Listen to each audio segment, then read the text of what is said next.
Hello friends, welcome to ಆದುಸ್ kitchen. ಇವತ್ತಿನ ವಿಡಿಯೋದಲ್ಲಿ ಹೈ ಪ್ರೋಟೀನ್ ದೋಸೆನ ಹೇಗ್ ಮಾಡೋದು ಅಂತ ನೋಡ್ಕೊಳ್ಳೋಣ. ನಾನಿಲ್ಲಿ ಎಲ್ಲಾ ತರದ ಕಾಳು ಬೇಳೆಗಳನ್ನ ಯೂಸ್ ಮಾಡ್ಕೊಂಡು ದೋಸೆನ ಮಾಡ್ತಾ ಇದ್ದೀನಿ. ಬನ್ನಿ ಈ ದೋಸೆ ಮಾಡಲು ಏನೇನ್ ಕಾಳನ್ನ ತಗೊಂಡಿದೀನಿ ಅಂತ ತೋರಿಸ್ತಾ ಇದ್ದೀನಿ. ಮೊದಲಿಗೆ ಒಂದ್ ಚಿಕ್ಕ ಕಪ್ಪಲ್ಲಿ 1 ಕಪ್ ಆಗೋಷ್ಟು ಹೆಸರು ಬೇಳೆ ತಗೊಂಡಿದೀನಿ. ಅದೇ ಕಪ್ಪಲ್ಲೇನೆ 1 ಕಪ್ ಆಗೋಷ್ಟು ತೊಗರಿ ಬೇಳೆ,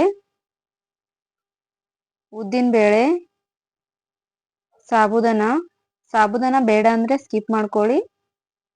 1 ಕಪ್ ಆಗುವಷ್ಟು ಹೆಸರು ಕಾಳನ್ನ ತಗೊಂಡಿದ್ದೀನಿ. ಅದೇ ಕಪ್ಪಲ್ಲೇನೆ 1 ಕಪ್ ಅಷ್ಟು ಅಲಸಂದೆ ಕಾಳನ್ನ ತಗೊಂಡಿದ್ದೀನಿ. 1 ಕಪ್ ಆಗುವಷ್ಟು ಕಡಲೆಬೇಳೆನ, ಎಲ್ಲ ಸೇಮ್ ಮೆಜರ್ಮೆಂಟ್ ಅಲ್ಲಿ ತಗೊಳ್ಳಿ. ಅಕ್ಕಿ ಮಾತ್ರನ 2 ಕಪ್ನ ತಗೊಂಡಿದ್ದೀನಿ. ಇದಕ್ಕೆ 1 ಟೇಬಲ್ ಸ್ಪೂನ್ ಅಷ್ಟು ಮೆಂತ್ಯನ ಸೇರಿಸ್ಕೊತಾ ಇದ್ದೀನಿ. ಈ ತರ ಎಲ್ಲ ಕಾಳನ್ನ ಮಿಕ್ಸ್ ಮಾಡ್ಕೊಂಡು ದೋಸೆ ಮಾಡಿ ಮಕ್ಕಳಿಗೆ ತುಂಬಾನೇ ಇಷ್ಟ ಆಗುತ್ತೆ. ಯಾವಾಗ್ಲೂ ಮಕ್ಕಳಿಗೆ ಒಂದೇ ತರ ತಿಂಡಿನ ಮಾಡ್ಕೊಡ್ತಾ ಇದ್ರೆ ಇಷ್ಟ ಆಗೋದಿಲ್ಲ. ಈ ತರ ಡಿಫ್ರೆಂಟ್ ಆಗಿ ಇರೋದನ್ನ ಟ್ರೈ ಮಾಡಿ. ಇವಾಗ ಇದಕ್ಕೆ ನೀರ್ ಹಾಕ್ಬಿಟ್ಟು ಚೆನ್ನಾಗಿ 2 ರಿಂದ 3 ಸತಿ ವಾಶ್ ಮಾಡ್ಕೊತಾ ಇದ್ದೀನಿ.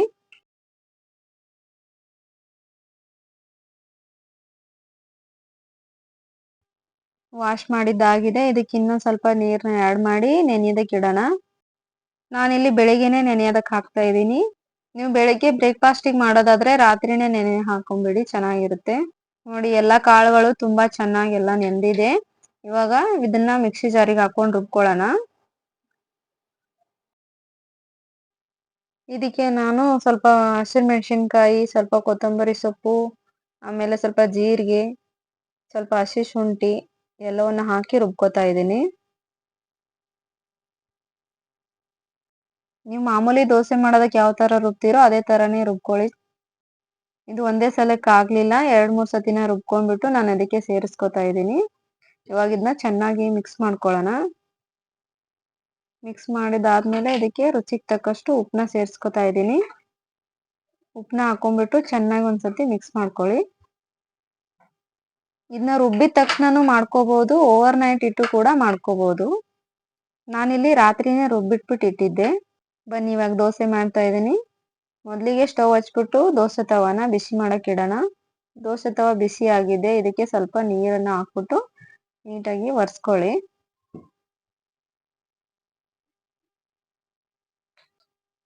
ಇವಾಗ ಇದಕ್ಕೆ ದೋಸೆ ಹಿಟ್ಟನ್ನ ಹಾಕೊಂಡ್ಬಿಟ್ಟು ನೀಟಾಗಿ ನಿಧಾನಕ್ಕೆ ಸ್ಪ್ರೆಡ್ ಮಾಡ್ಕೊಳ್ಳಿ. ಇದರಲ್ಲಿ ಎಲ್ಲಾ ತರದ ಕಾಳು ಬೇಳೆ ಯೂಸ್ ಮಾಡ್ಕೊಂಡು ಮಾಡಿರೋದ್ರಿಂದ ಇದು ಮಕ್ಕಳಿಗೆ ಮತ್ತೆ ದೊಡ್ಡವರಿಗೆ ತುಂಬಾನೇ ಒಳ್ಳೆಯದು.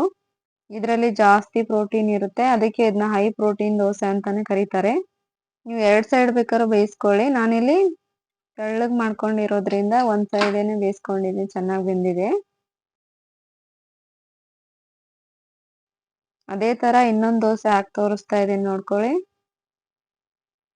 ನಿಧಾನಕ್ಕೆ ಸ್ಪ್ರೆಡ್ ಮಾಡ್ಕೊಳ್ಳಿ. ನಾನಿಲ್ಲಿ ಸ್ವಲ್ಪ ತೆಳ್ಳಗೇನೆ ದೊಡ್ಡದಾಗಿ ಮಾಡ್ಕೊಂಡಿದ್ದೀನಿ. ಮೇಲೆ 1 ಸ್ಪೂನ್ ತುಪ್ಪನೋ ಅಥವಾ ಎಣ್ಣೆನೋ ಹಾಕೊಂಡು ಮಾಡ್ಕೊಳ್ಳಿ, ಚೆನ್ನಾಗಿರುತ್ತೆ. ಈ ವಿಡಿಯೋ ನಿಮ್ಗೆ ಇಷ್ಟ ಆಗಿದೆ ಅಂತ ಅನ್ಕೋತೀನಿ. ನೀವು ಮನೆಯಲ್ಲಿ ಈ ತರ ದೋಸೆನ ಮಾಡಿ ಟ್ರೈ ಮಾಡಿ ಹೇಗಿತ್ತು ಅಂತ ಕಮೆಂಟ್ ಅಲ್ಲಿ ತಿಳಿಸಿ. ಸಿಗ್ತೀನಿ ಮುಂದಿನ ವಿಡಿಯೋದಲ್ಲಿ ಇನ್ನೊಂದು ಹೊಸ ರೆಸಿಪಿ ಜೊತೆ. Thank you.